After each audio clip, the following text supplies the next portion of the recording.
Chaque matin, au moment de partir en mer, Asdiop partage le même rituel avec son équipage. Tous font partie de l'ethnie Lébou, la communauté traditionnelle de pêcheurs au Sénégal. Je fais des prières pour que la pêche soit bonne.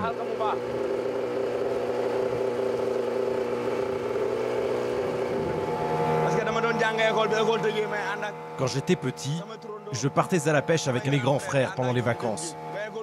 On allait en mer ensemble. Et à la rentrée, je retournais à l'école.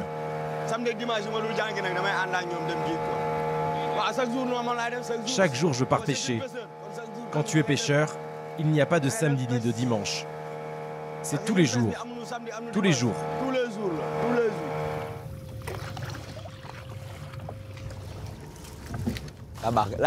Dépêche-toi de remonter le filet.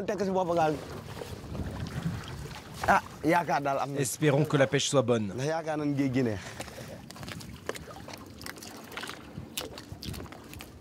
Des sardinelles, des chinchards et quelques rougets sont attrapés. Mais comme d'habitude, la pêche est décevante. En retirant le coût du carburant, chaque pêcheur va gagner l'équivalent de 2 € seulement aujourd'hui. À peine de quoi se payer à manger pour la journée. Dans les années 90, il y avait bien plus de poissons. Tu allais en mer et tu gagnais 150, 200 €.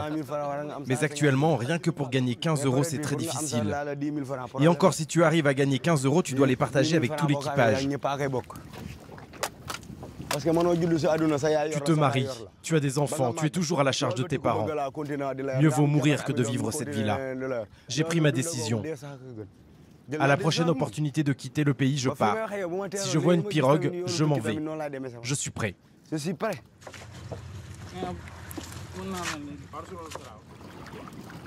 Le Sénégal est pourtant le deuxième producteur de poissons d'Afrique de l'Ouest, avec des eaux réputées parmi les plus poissonneuses au monde.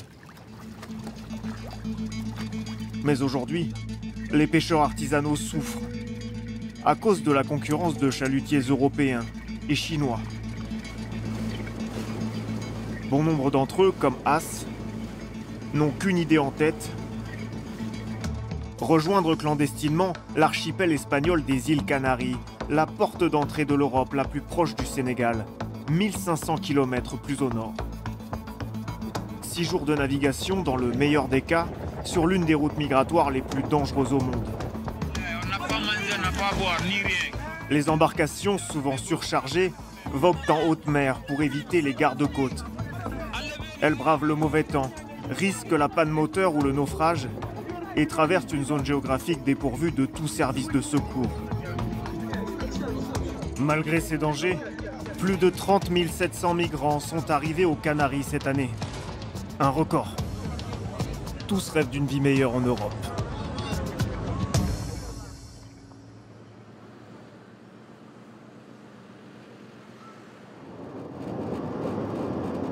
Cet espoir, Mustapha Diouf aussi l'a eu.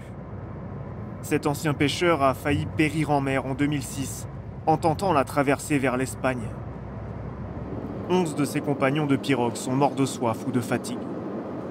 Un traumatisme qui a suscité en lui une prise de conscience. Aujourd'hui, il consacre sa vie à lutter contre ces départs de pêcheurs. On m'a signalé qu'il y a un départ, un pirogue, chez des jeunes pêcheurs. Bon, il y a quelques personnes qui ne font pas la pêche, mais la majeure partie fait la pêche. J'ai voulu que le monde entier connaisse ce qui se passe, que les gens comprennent que les pirogues n'ont pas s'arrêter. Il est 4 h du matin. Mustapha nous emmène à Tiaroy-sur-Mer, le village de pêcheurs où il est né, pour assister à une scène qui se répète sur les côtes de tout le pays. Sur la plage, des jeunes préparent leur pirogue, mais ils ne partent pas pour pêcher.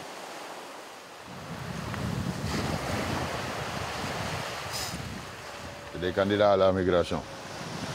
Ils vont partir sur le grand pirogue pour partir vers les Canaries. Mais les gens le connaissent très bien, les gens le savent très bien. tout le monde le sait. Beaucoup de gens viennent ici, payent leur argent pour partir aux îles du Canet parce que c'est un point de départ.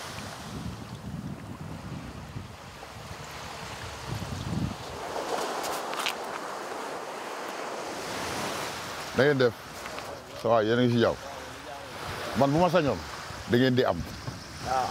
comprends nga parce que ngeen jóge fii di dugg ci géej gi man du lu ma gënal yàlla na leen yàlla yóbbu ci jàmm.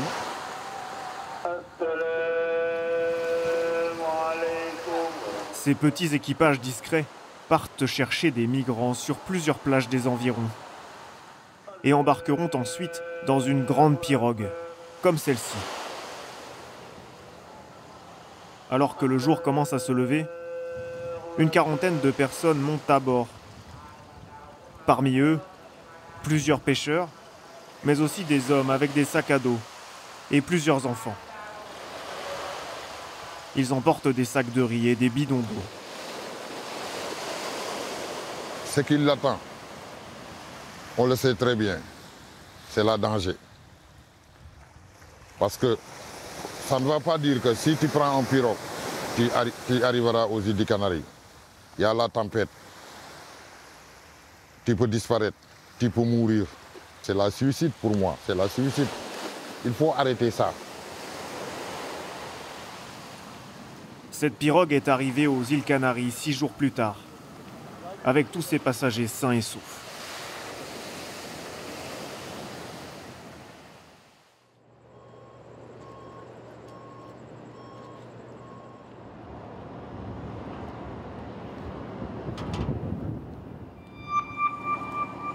Pourtant, beaucoup n'arrivent pas à destination. Ce patrouilleur de la marine sénégalaise rentre au port de Dakar avec 416 migrants à bord. Il a intercepté 2 pirogues surchargées.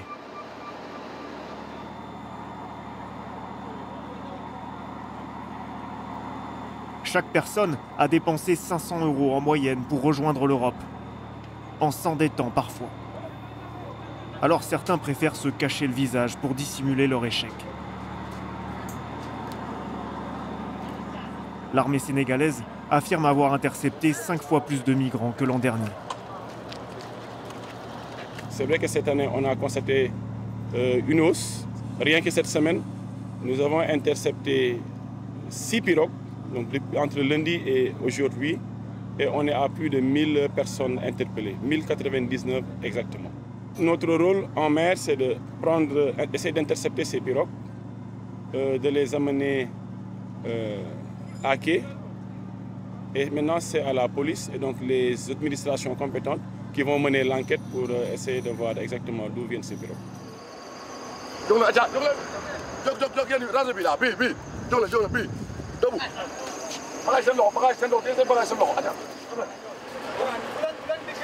Les policiers vont auditionner ces candidats à l'émigration au commissariat pour déterminer qui sont les organisateurs. Les simples passagers, considérés comme des victimes par les autorités, seront relâchés le soir même.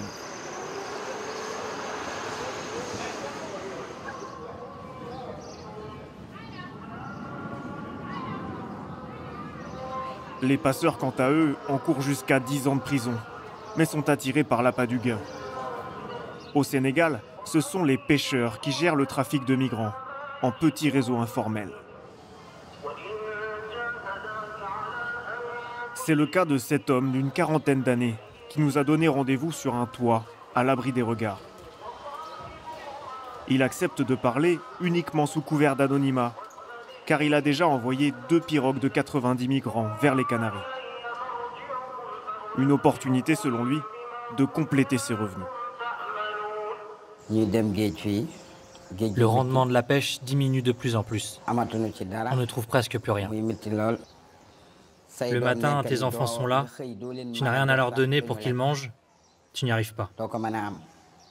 C'est très difficile pour nous. Très, très difficile. Ce sont ces difficultés qui nous poussent à prendre ce risque de devenir passeurs. Nous sommes entre 10 et 15 personnes, et chacun a un rôle. Je m'occupe d'acheter la pirogue. Lorsque j'ai trouvé une pirogue, je cherche un moteur.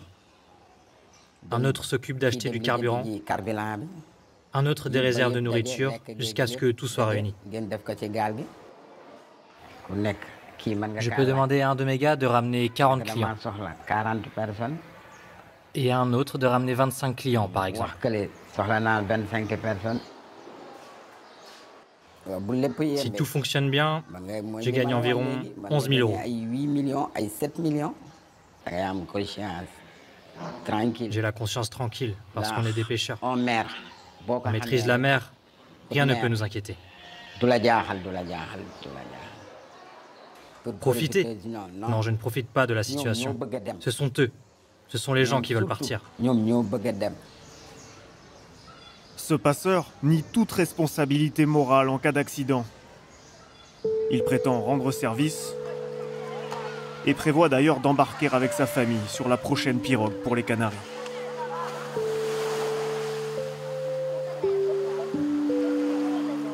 Il y a encore une dizaine d'années, une personne sur 5 vivait de la pêche artisanale au Sénégal.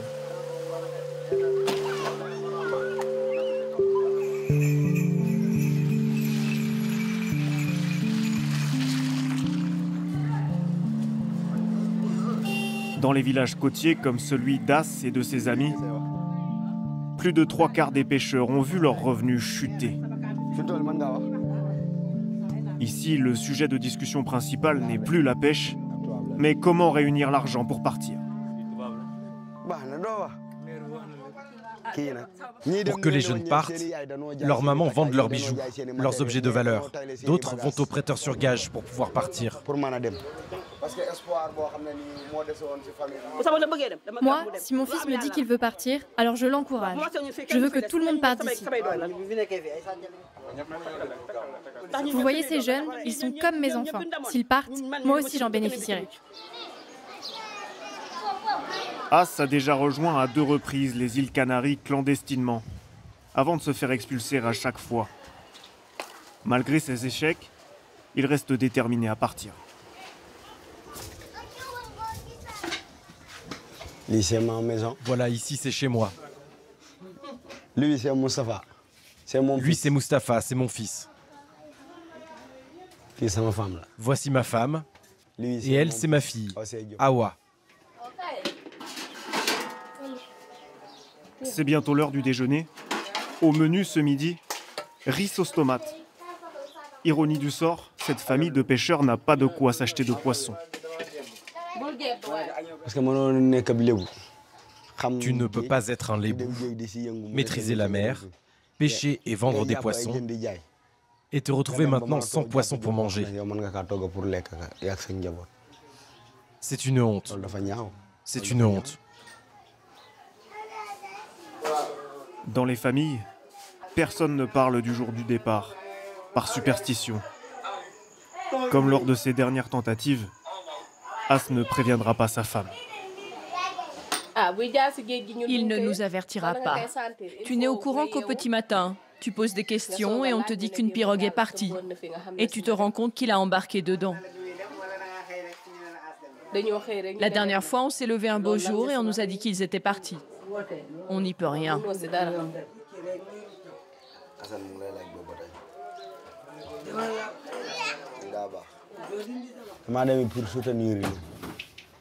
Je pars parce que je veux les aider. Si je réussis à aller en Espagne, que je trouve un travail et que je gagne de l'argent, j'enverrai mes enfants dans les bonnes écoles à l'étranger. Je veux qu'ils aient un avenir meilleur. C'est ça mon rêve. Donc les laisser ici pour partir travailler, ce n'est pas une honte. Je le fais pour eux.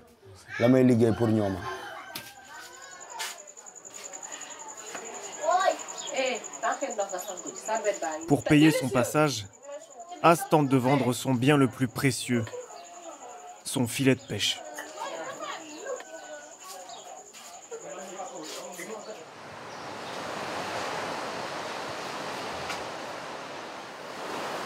Pour comprendre pourquoi il y a de moins en moins de poissons dans les eaux sénégalaises, il faut suivre Abdoulaye Ndiaye, le responsable de la campagne Océan de l'ONG Greenpeace.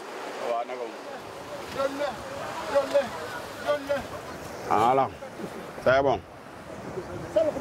On y va. Il dénonce les accords de pêche entre l'Union européenne et le Sénégal, coupable selon lui d'une concurrence déloyale envers les pêcheurs artisanaux. Chaque année, ces bateaux européens peuvent prélever jusqu'à 10 000 tonnes de thon et 1750 tonnes de merlu dans les eaux sénégalaises, en échange d'une contrepartie financière d'environ 3 millions d'euros. Une somme dérisoire payée au gouvernement sénégalais, dont les villages côtiers ne profitent pas. Mamadou, vous voyez ce navire-là? C'est un navire de l'Union européenne. Corona del Mar, vous voyez le drapeau, déjà c'est un bateau français.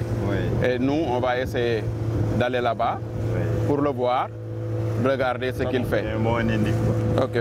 Étant quelqu'un de la communauté des pêcheurs, étant issu d'une famille de pêcheurs, mes parents étant des pêcheurs, mes jeunes frères, peut-être mes fils demain, ils seront des pêcheurs. Moi, j'ai un sacerdoce de me dire que je dois protéger cette mer pour les générations futures. Après 1h30 de navigation, il localise ce thonier. La loi sénégalaise interdit à ce type de navire de pêcher à moins de 6 000 nautiques des côtes, soit 10 km, pour préserver la pêche artisanale. Mais cette règle est souvent enfreinte. Ce qu'il faut, c'est d'avoir l'image de ce navire qui soit ensemble avec ses relevés GPS. Donc dès que tu as ça, tu prends la photo comme ça et rac. Personne ne pourra dire que le bateau n'a pas été là. Si ce bateau pêchait en dessous des zones des 6 miles, il est en infraction. C'est nous qui devons tout faire pour que ces informations-là puissent arriver aux autorités compétentes. Ce chalutier français n'est pas en train de pêcher. Il n'y a donc rien d'illégal. Les militants de Greenpeace n'enverront pas leurs photos aux autorités cette fois. Mais ils trouvent tout de même sa position proche des côtes suspecte. Et voilà. Il y a une formation, il y a une formation. Dès qu'ils voient des pêcheurs s'agiter un peu autour des bateaux, ils ont des craintes. C'est du pillage des Européens, c'est du bradage des Africains. Nos gouvernements bradent les ressources qui sont destinées à leur population. Les Européens viennent piller les ressources sénégalaises pour l'amener pour eux et laisser nos enfants dans une situation d'extrême pauvreté. Ce qui pousse certains de nos fils aujourd'hui à prendre les pirogues et se dire nous allons sortir de ce pays pour aller trouver des choses meilleures ailleurs. Donc ils ne peuvent pas prendre nos poissons et après nous dire non, vous, il faut que vous reteniez vos enfants. Vous ne voulez pas de nos enfants chez vous, mais vous voulez de notre poisson chez vous. Soyons raisonnables. L'autre principale cause de la chute des réserves de poissons, ce sont ces chalutiers chinois. Au retour près du port, Abdoulaye nous montre ces mastodontes de 40 mètres de long, capables de pêcher 30 fois plus qu'une pirogue traditionnelle. Les plus gros peuvent capturer jusqu'à 60 tonnes de poissons en 20 minutes et raclent les fonds marins sans distinction. Pourtant, aucun accord de pêche n'existe entre Dakar et Pékin. Ces navires utilisent des prête-noms locaux pour obtenir des licences de pêche sénégalaises. Un stratagème très répandu.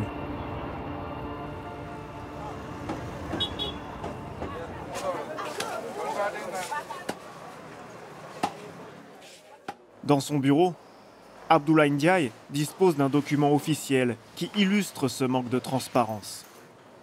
Il s'agit d'une licence de pêche attribuée le 18 juillet dernier à un chalutier chinois.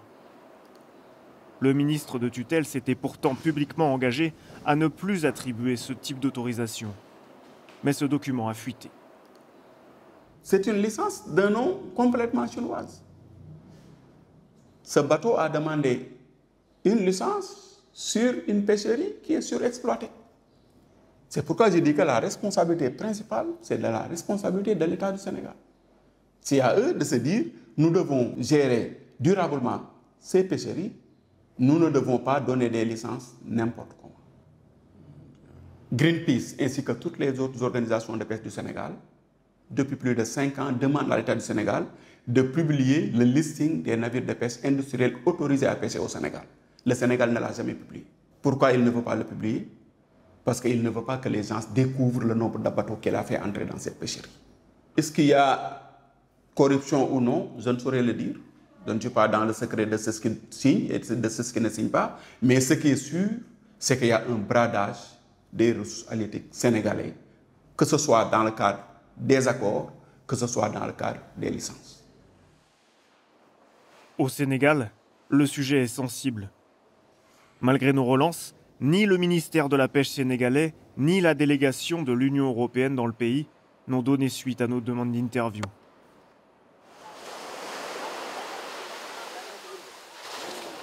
Face à cette hypocrisie des autorités, quelques militants se battent pour enrayer la crise migratoire.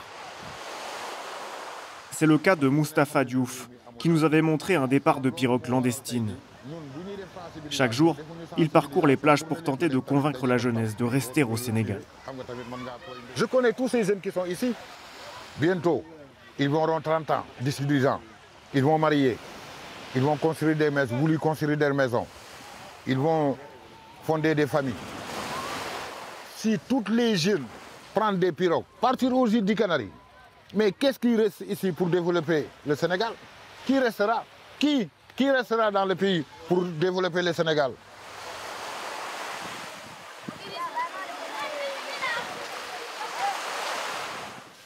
Prenez place. Venez les gars. Moustapha a créé une association qui propose à ces jeunes des formations gratuites. Vraiment, on est très content de vous voir. Qui pense de partir faire l'immigration en Europe? Vous pouvez lever leurs mains.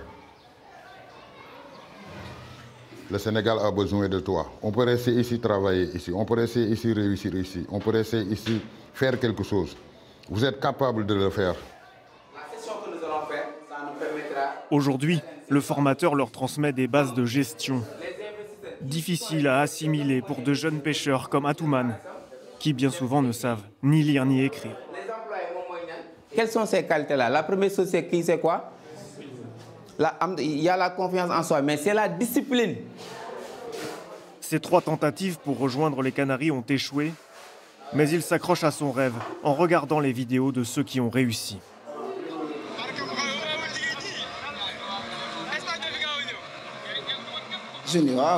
C'est ça l'avenir des jeunes. La moitié de mes amis sont partis. Tant que je vis, je ne me découragerai jamais. Même si je me fais refouler une 4e fois, je tenterai une 5e fois. Depuis tout petit, j'ai toujours travaillé en mer. Je ne suis jamais allé à l'école. Je pêche depuis toujours. Peut-être qu'on peut réussir ici, mais moi ce que je crois, c'est que si je vois une pirogue demain, je pars.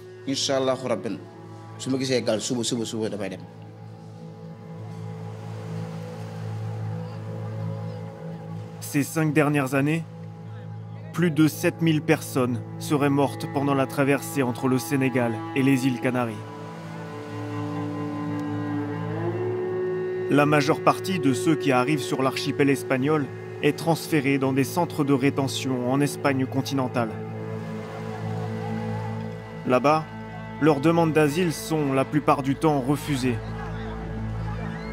Ils deviennent alors des sans-papiers, sous la menace d'une expulsion vers leur pays d'origine.